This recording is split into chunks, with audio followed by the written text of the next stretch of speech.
કેશોદના બે વેપારી સંગઠનો દ્વારા ખેડૂતોને પાક નુકસાનનું વળતર ચૂકવવા આવેદન આપવામાં આવ્યું છે।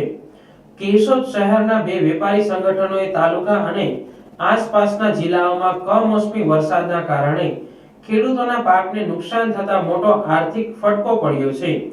ખેડૂતોને થયેલ આર્થિક નુકસાન તાલુકા અને જિલ્લાના વેપારીઓને પણ અસર કરશે તેવી ચિંતા વ્યક્ત કરી સરકાર ખેડૂતોને આર્થિક વળતર ચૂકવે તેવી માંગ સાથે પ્રાંત અધિકારીને આવેદન પત્ર સુપ્રત કર્યું હતું।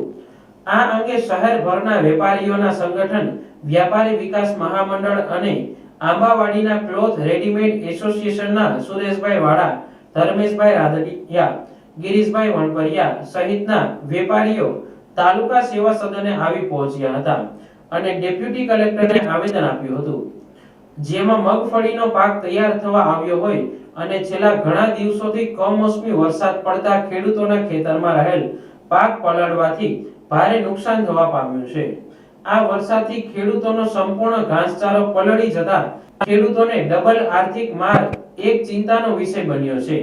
ખેડૂતોને થયેલ નુકસાનીની સીધી જ અસર તાલુકા અને જિલ્લાભરના ધંધા રોજગાર ઉપર પણ પડશે, જેને લઈ વેપારીઓએ ચિંતા વ્યક્ત કરી હતી।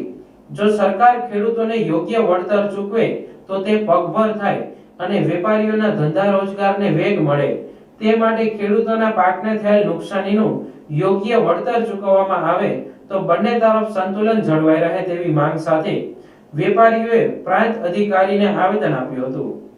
હું સુરેશભાઈ વાડા, કાપડ એસોસિએશન પ્રમુખ, અમે તથા મહામંડળ કાપડ એસોસિએશન તથા મહામંડળ તરફથી આવેદનપત્ર આપવામાં આવ્યા, ડેપ્યુટી કલેક્ટરને આવેદનપત્ર આપવા આવ્યા છીએ કે ખેડૂતોને જે અતિવૃષ્ટિથી નુકસાની થઈ છે અને એ નુકસાનીની જલ્દીમાં જલ્દી ભરપાઈ કરે અને ઉપર સુધી અમારો અવાજ પહોંચાડે તે માટે ખેડૂતોના હિતમાં અમે આવેદનપત્ર આપવા આવ્યા છીએ।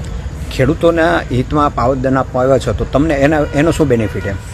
અમારા 90% વેપાર ખેડૂતલક્ષી છે બજારમાં, અને ખેડૂતોને કંઈ પણ નુકસાની થશે તો અમારા વેપાર ધંધામાં પણ નુકસાની થશે, માટે ખેડૂતો પાસે જો બે પૈસા હશે તો બજારમાં આવશે અને બજારની રોનક પાછી આવશે।